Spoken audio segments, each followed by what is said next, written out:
perkenalkan, nama saya Mentari Cinta Kalini. Biasa dipanggil Mentari atau Kak Tari juga boleh, biar kita makin akrab gitu ya. Saya dari Prodi Pendidikan Bahasa Indonesia dengan NIM 216055. Di video kali ini kakak akan menjelaskan tentang yaitu tujuan pembelajaran menyimak dan proses kegiatan menyimak ya. Ngomong-ngomong, apa sih tujuan pembelajaran menyimak itu? Terus apa aja sih proses kegiatan menyimak? Ada berapa poin aja yang yang ada di proses kegiatan menyimak ini? Ada yang tahu nggak? Belum ada yang tahu nggak? Kakak tanya loh. Kalau belum tahu, kakak akan jelaskan tentang apa itu tujuan pembelajaran menyimak dan proses kegiatan menyimak. Tapi sebelum kita lanjut ke materi 2 ini, kakak akan menjelaskan dulu tentang pengertian dari menyimak ya. Pengertian dari menyimak, apa sih itu menyimak? Ayo, menyimak itu apa? Menyimak sama mendengarkan itu beda, tapi kayak ada samanya gitu. Jadi kayak bedanya itu beda tipis ya. Menyimak berarti memperhatikan baik-baik apa yang diucapkan atau dibaca orang dan mendengarkan lisan dengan penuh perhatian ya, pemahaman, apresiasi serta interpretasi untuk memperoleh informasi melalui ujaran atau bahasa lisan. Jadi dapat disimpulkan menyimak itu ialah kita harus bisa menangkap apa yang orang lain bicarakan. Jadi kayak ada guru menjelaskan di depan kelas, kita mendengarkan materi di depan kita harus bisa memahami dan menangkap apa yang guru itu jelaskan gitu, apa yang dijelaskan oleh guru, apa materi tersebut, apa materi itu, gimana materi ini, kita harus bisa menangkap dan memahaminya. Jadi bukan hanya mendengarkan saja ya. Jadi bukan hanya mendengarkan saja, apalagi sampai materinya itu masuk dari kuping kanan dan keluar dari kuping kiri. Karena itu bukan menyimak. Itu bukan menyimak. Yang ada malah kayak kita itu ngelamun kayak gitu. Apa sih aku mau? Kok ngantuk aku? Apalagi kayak orang yang kayak kita mendengarkan orang yang lagi mendongeng, itu sangat salah ya, salah. Kayak gini, ya Allah ngantuk aku. Dongeng apa sih bu? Kok gak mari-mari sih bu materi ini? Ngantuk lo. Bisa nggak? Pernah nggak di posisi seperti itu? Jujur, saya pernah. Saya pernah ada di posisi seperti itu. Tapi ya sama sih kalau kita mendengarkan materi itu juga jangan seperti kita itu kayak mendengarkan dongeng, karena dongeng sama pembelajaran di kelas itu sangatlah berbeda ya. Jadi bedakan antara kita mendengarkan dongeng sama kita mendengarkan materi yang ada di kelas gitu. Karena kalau pembelajaran di kelas tuh kita harus benar-benar bisa mengerti apa yang dijelaskan oleh guru. Jadi kayak ada gunanya gitu. Ada gunanya, jangan kayak seperti tong kosong nyari bunyinya. Enggak, jangan ya. Jadi bedakan antara menyimak sama mendengar. Oke. Lanjut ke tujuan menyimak. Ayo, tujuan menyimak. Ini nggak kelihatan ya tulisannya ya, mohon maaf karena nggak ada yang video kan. Ini senderan di gelas ya HP-nya. Oke, tujuan pembelajaran menyimak apa aja sih? Tujuan pembelajaran menyimak, terus pelajaran menyimak itu untuk apa aja sih? Kenapa kita harus belajar menyimak gitu? Kalau ada yang belum tahu ya, apa itu tujuan menyimak? Menyimak itu melatih siswa untuk menghargai orang lain. Satu ya, itu poin satu. Terus yang poin kedua, melatih siswa untuk berpikir secara kritis. Ya. Terus yang ketiga, melatih siswa untuk meningkatkan daya ingat dan nalar. Yang keempat, melatih siswa untuk meningkatkan keterampilan. Itulah tujuan menyimak. Jadi yang ke satu, melatih siswa untuk menghargai orang lain. Jadi kayak siswa itu harus menghargai guru yang ada di depan gitu loh.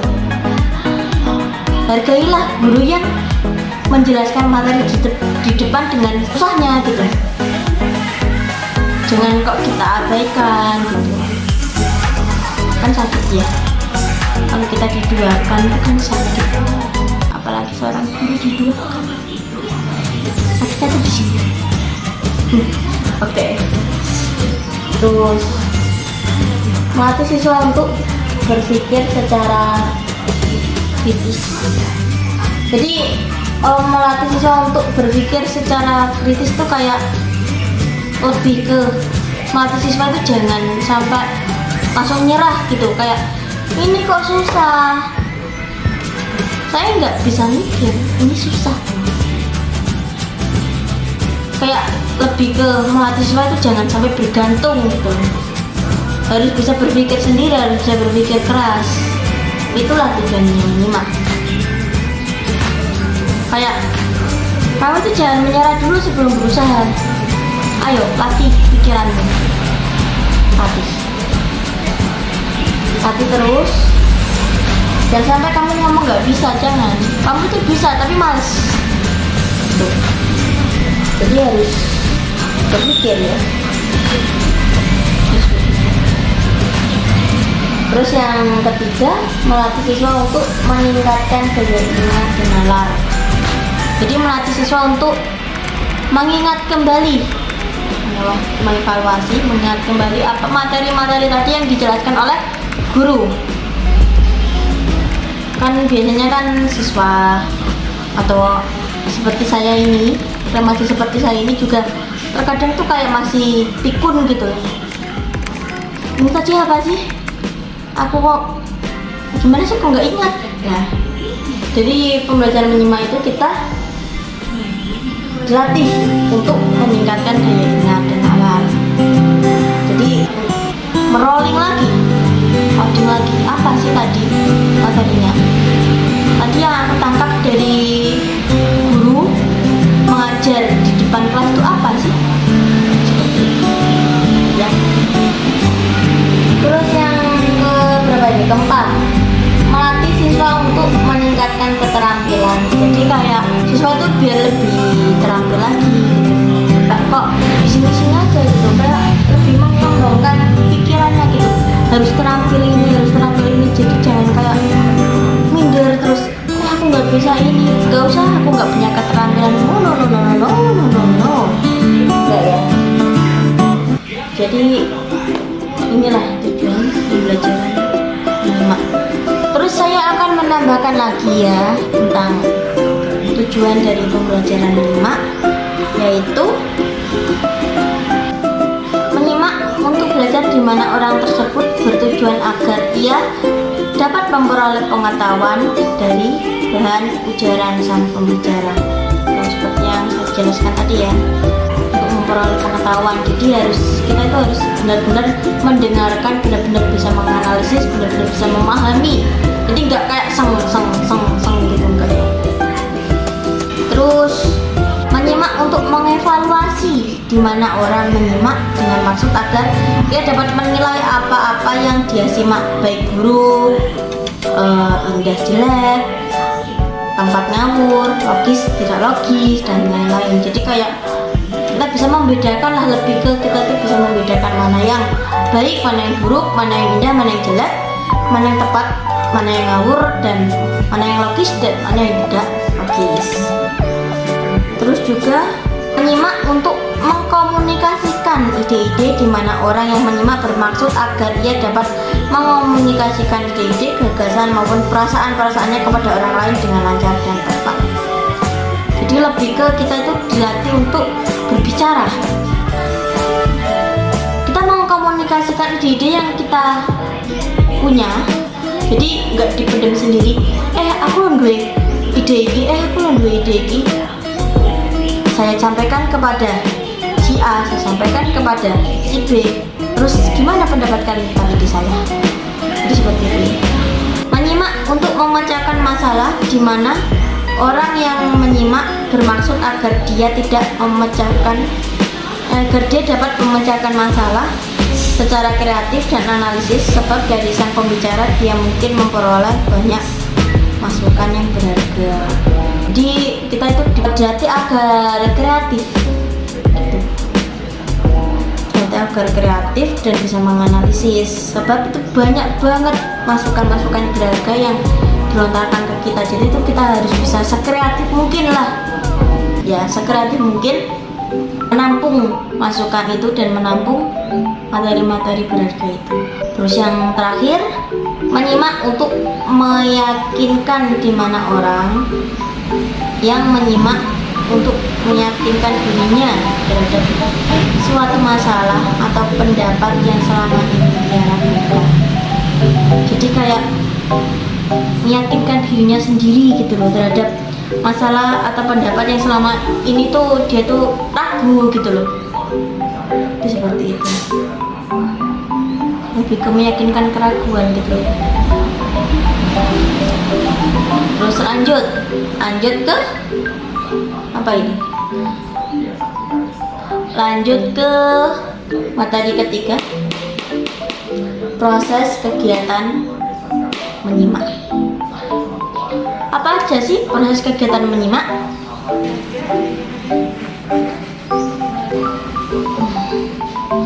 Kita tuh proses pembelajaran menyimak ya untuk materi ketiga. Ada tahap 1 ya, mendengar. Terus yang kedua tahap memahami. Yang ketiga tahap menginterpretasi. Terus yang keempat tahap mengevaluasi. Terakhir tahap menanggapi. Jadi di proses kegiatan menyimak itu ada 1, 2, 3, 4, 5. Ada 5 tahap proses kegiatan menyimak. Jadi tahap mendengar, yaitu kita berusaha menangkap pesan pembicara yang sudah diterjemahkan dalam bentuk bahasa. Untuk menangkap bunyi bahasa itu diperlukan telinga yang peka dan perhatian yang terpusat. Dalam tahap ini baru dengar segala sesuatu yang dikemukakan sang pembicara dalam ujaran pembicaraannya. Jadi kita harus berada dalam tahap hearing ya, tahap hearing. Jadi tahap mendengar itu kita mendengarkan materi yang telah disampaikan oleh guru. Kita mendengar dengan sungguh-sungguh, mendengar dengan seksama, dan mendengar dengan fokus. Lanjut materi kedua, tahap memahami. Jadi tahap memahami itu bunyi yang ditangkap perlu diidentifikasikan, dikenali, dan dikelompokkan menjadi suku kata, kata kelompok, kata, kalimat, paragraf, dan wacana setelah mendengar. Tentunya ada keinginan bagi kita untuk mengerti atau memahami dengan baik isi pembicara yang disampaikan oleh pembicara. Sampailah kita pada tahap understanding. Jadi kayak memahami itu habis kita mendengarkan ya, oh jadi gini, jadi gini. jadi gini gitu. Dan memahaminya dari materi tersebut kita itu paham, kita harus paham dan kita harus memahami. Ini tadi apa sih artinya?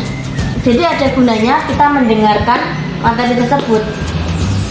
Caranya kita harus bisa memahami apa yang kita dengar.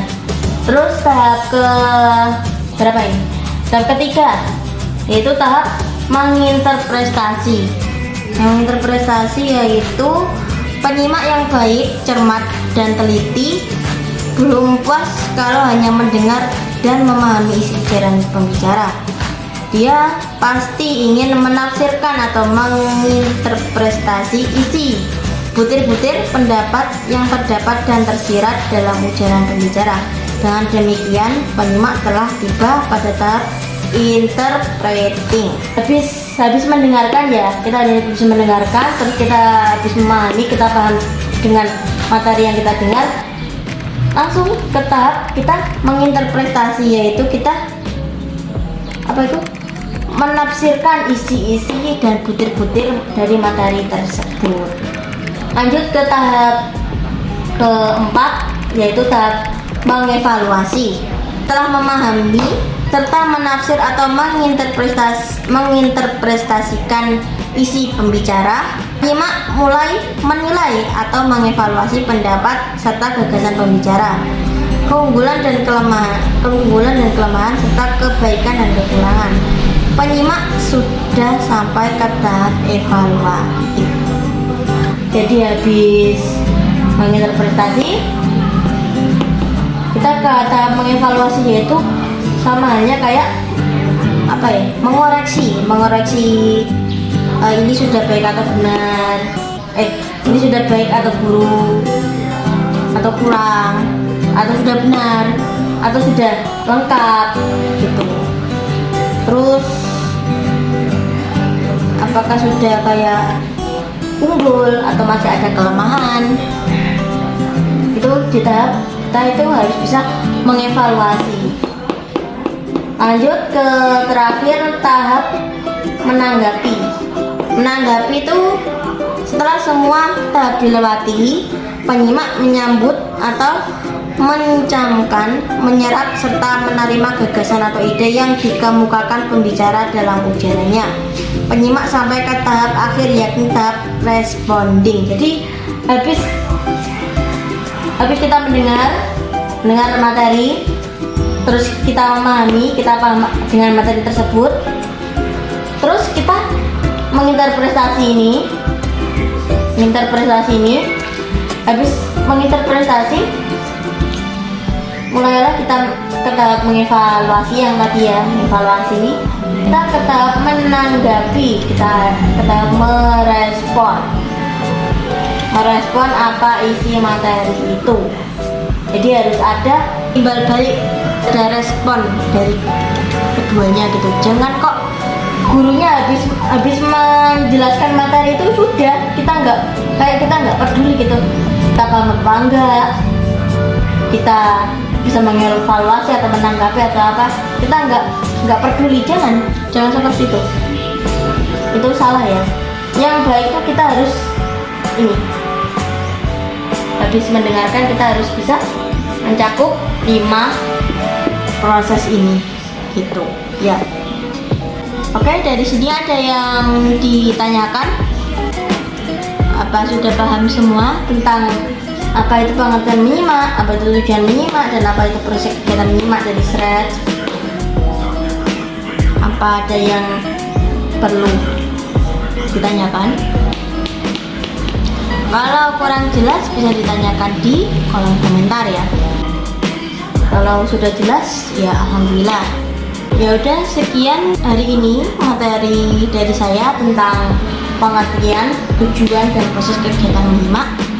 Jika ada salah kata atau salah bahasa, saya mohon maaf yang sebesar-besarnya. Semoga materi yang saya berikan kepada kalian ini bermanfaat bagi kalian, dan tetap semangat, jangan putus asa, Karena dengan putus asa semuanya akan gagal. Belum kita mencoba dulu, kita jangan putus asa. Karena kunci sukses dari keberhasilan itu adalah kegagalan. Jadi kita gagal dulu, gagal jatuh bangun, dan akhirnya kita jaya, dan akhirnya kita berhasil. Itulah kunci yang sebenarnya. Jadi nggak ada semua yang instan, itu tidak ada ya. Harus melewati proses dan usaha, akhirnya bisa mencapai keberhasilan. Jadi seperti itu. Oke, sekian materi dari saya. Saya Mantari Sulinta Valini. Saya akhiri. Wassalamualaikum warahmatullahi wabarakatuh. Bye bye.